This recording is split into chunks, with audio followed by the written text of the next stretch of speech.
Untuk mengawali pelajaran kita pada pagi hari ini, marilah kita bersama-sama membacakan doa yang diwakili oleh Alda. Pimpin doanya Alda. Bismillahirrahmanirrahim.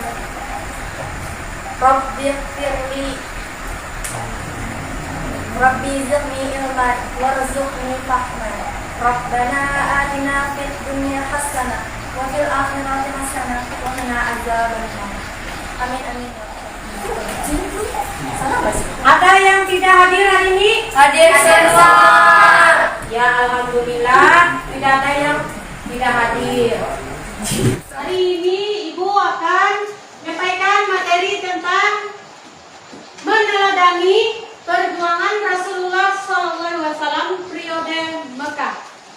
Sebelum Ibu menayangkan video pembelajaran kita, ada yang tahu siapa itu Nabi Muhammad SAW? Angkat tangan. Ada yang tahu siapa Nabi Muhammad SAW? Siapa Nabi Muhammad SAW itu? Nabi keberapa dulu? Nabi ke-25 yang terakhir. Nabi Muhammad lahir di Mekah, meninggalnya di Madinah. Dia seorang nabi dan rasul terakhir bagi umat Islam. Nah, Muhammad memulai penyebaran ajaran Islam untuk seluruh umat manusia dan mewariskan pemerintahan tunggal Islam. Muhammad sama-sama menegakkan ajaran tauhid untuk menegaskan Allah Subhanahu wa taala sebagaimana yang dibawa nabi dan rasul sebelumnya. Ada berapa jumlah nabi kita? 25. Jadi Nabi Muhammad urutan yang terakhir ya. Nabi Muhammad lahir pada tahun 570 Masehi di Mekah. Ayahnya bernama Abdullah dan ibunya bernama Aminah. Ayah Muhammad meninggal dunia ketika Muhammad berusia 6 bulan ya. Dalam perut ibunya, dan ibunya meninggal dunia ketika Muhammad berusia 6 tahun. Ketika bayi ia disusui oleh ibu susunya Halimatus Sa'diyah. Quran surah Al-Alaq ayat 1 sampai 5. Nah, penyangkut materi ini kita akan mempelajari tujuan pembelajaran. Setelah diskusi, peserta didik apa? Mampu menganalisis substansi, strategi, dan penyebab keberhasilan dakwah Nabi Muhammad SAW dengan tepat. menganalisis itu mencari informasi tentang dakwah Nabi. Apa saja yang dilakukan Nabi? Lah? Yang kedua, mendeteksi substansi strategi dan penyebab keberhasilan dakwah Nabi Muhammad dengan. Yang ketiga, merumuskan substansi Strategi dan penyebab keberhasilan dakwah Nabi Muhammad SAW dengan tepat. ya. Yang terakhir, menentukan substansi strategi dakwah. Ya, inilah tujuan kita nanti lah. Ya. Untuk lebih jelasnya, kalian bisa saksikan video pada materi ini yang akan Ibu tayangkan.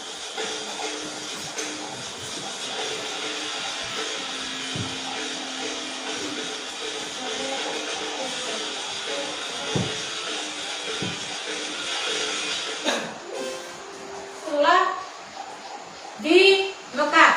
Sekarang kalau tidak ada pertanyaan, kalian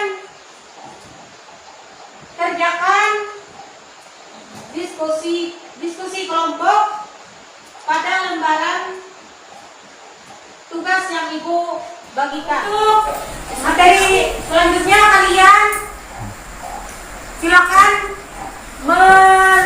meresum atau meringkas dari materi yang Ibu sampaikan tadi. Ya. Setelah itu kalian mempresentasikan hasil kalian per kelompok. Satu orang mewakili membacanya. Mulai dari kelompok mana? Satu.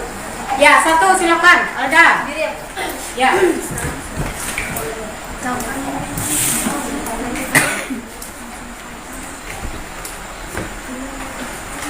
Assalamualaikum warahmatullahi wabarakatuh.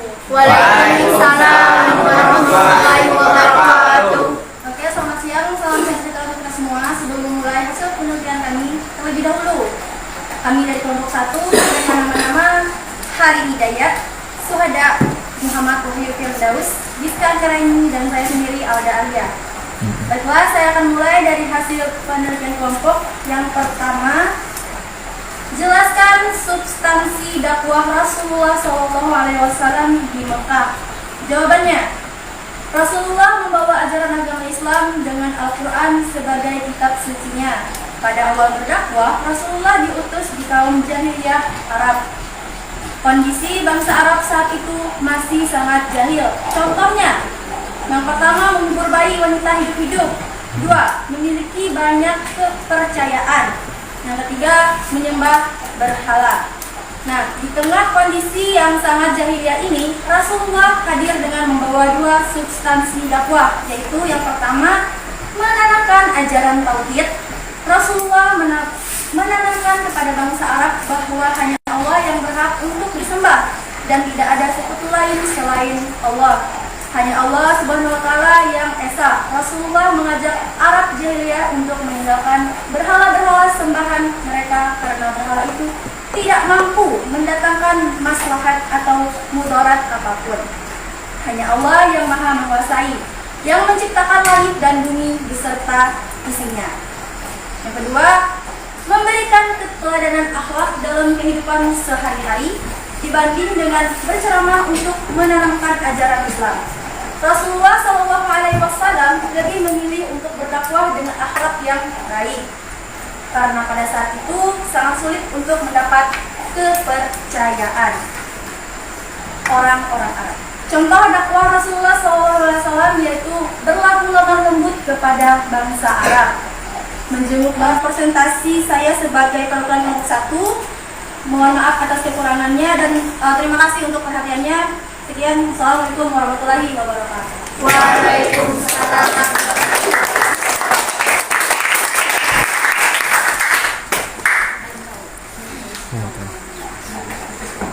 Ya, kelompok 1 tadi membahas masalah substansi dakwah Rasulullah SAW, yaitu yang pertama, kerasulan Nabi Muhammad SAW dan wahyu pertama, yang di dalamnya itu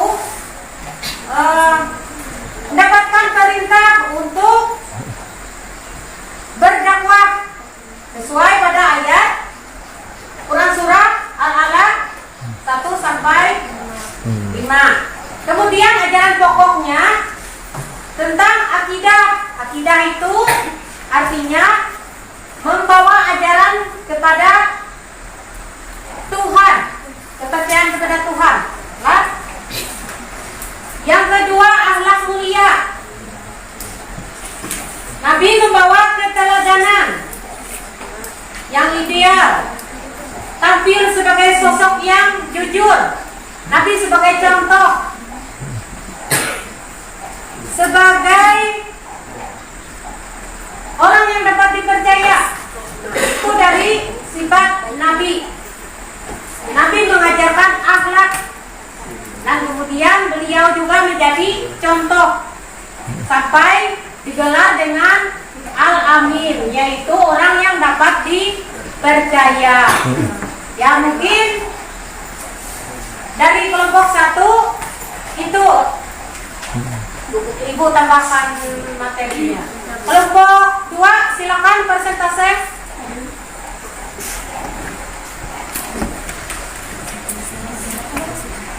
Assalamualaikum warahmatullahi wabarakatuh. Waalaikumsalam warahmatullahi wabarakatuh. Salam sejahtera untuk kita semua. Saya perwakilan dari kelompok 2. Di sini saya akan mempresentasikan hasil diskusi kami yang beranggotakan Sherly, Ramadan, Fahrianur, Normansyah, dan saya sendiri Pani Rahmawati. Di sini saya akan menjelaskan bagaimana strategi dakwah Rasulullah SAW di Mekah.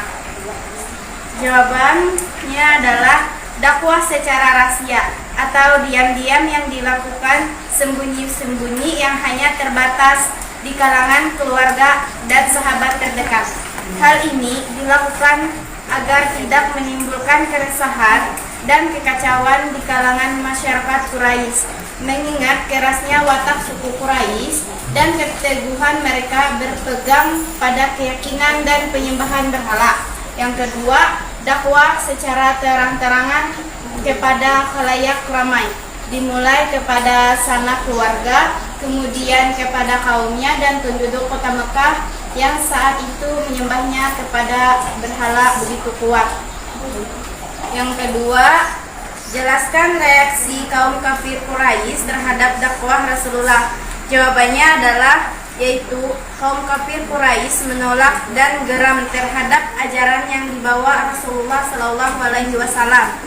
Mereka berupaya menggalang kekuatan agar Rasulullah SAW dan upayanya dalam penyebaran ajaran Islam dapat dihentikan. Misalnya, dimulai mengajak berdialog dengan mengiming-imingi berbagai bantuan hingga kekerasan yang dilakukan terhadap Rasulullah SAW dan para sahabat serta pengikut ajarannya. Bahkan mereka memboikot Rasulullah SAW dan para sahabatnya serta pengikutnya dari boikot ekonomi dan politik. Hanya itu yang dapat kami sampaikan. Assalamualaikum warahmatullahi wabarakatuh. Waalaikumsalam.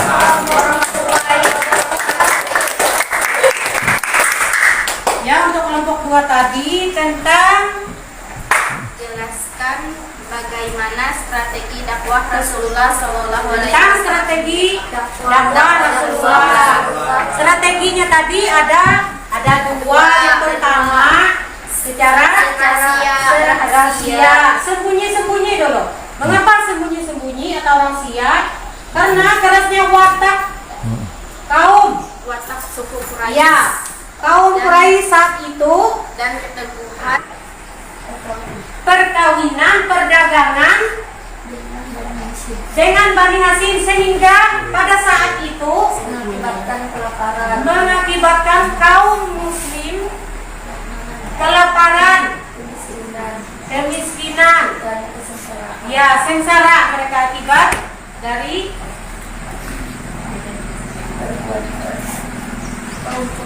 kaum Quraisy itu tadi.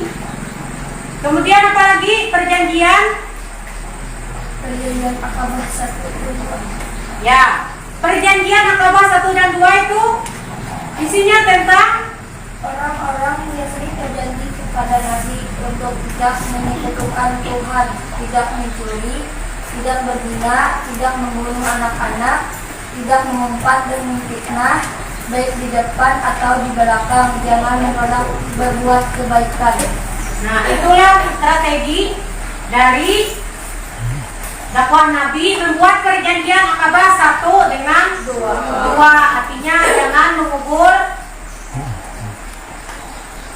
anak, ya jangan membunuh anak-anak atau mengubur secara hidup, dikubur mereka, tidak mencuri, apalagi Tidak berzina, tidak mengumpat dan memfitnah. ya memfitnah, mengumpat itu menghina, ya.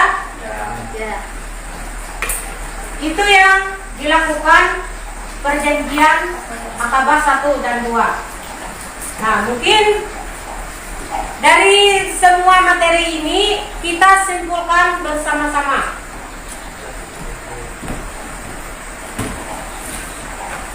kesimpulannya? Yang dapat kita ambil yaitu hikmah sejarah dakwah LDMK. Yang pertama yang dapat kita ambil, menyadari bahwa melalui kesabaran dan keuletan dalam berjuang menegakkan agama Allah pasti akan mendapat pertolongan Allah. Yang kedua, memahami tugas seorang rasul hanya sekedar menyampaikan risalah dari Allah Subhanahu wa taala. Seorang rasul tidak bisa memberi petunjuk hidayah bahkan kepada keluarga atau orang yang sangat dicintainya. Memahami bahwa Allah Subhanahu wa taala pasti akan menguji seseorang yang akan terpilih menjadi utusan atau rasulnya. Kemudian kabilah yang kalah menjadi budak dari kabilah yang memenangkan pertempuran. Nah itu maksudnya budak kalau jadi budak, kalau kalah dia menjadi budak. Ada yang tahu budak? Tahu. Apa? Sama saya. Ya, baca ya. Nah, ada yang ditanyakan lagi? Tidak ada.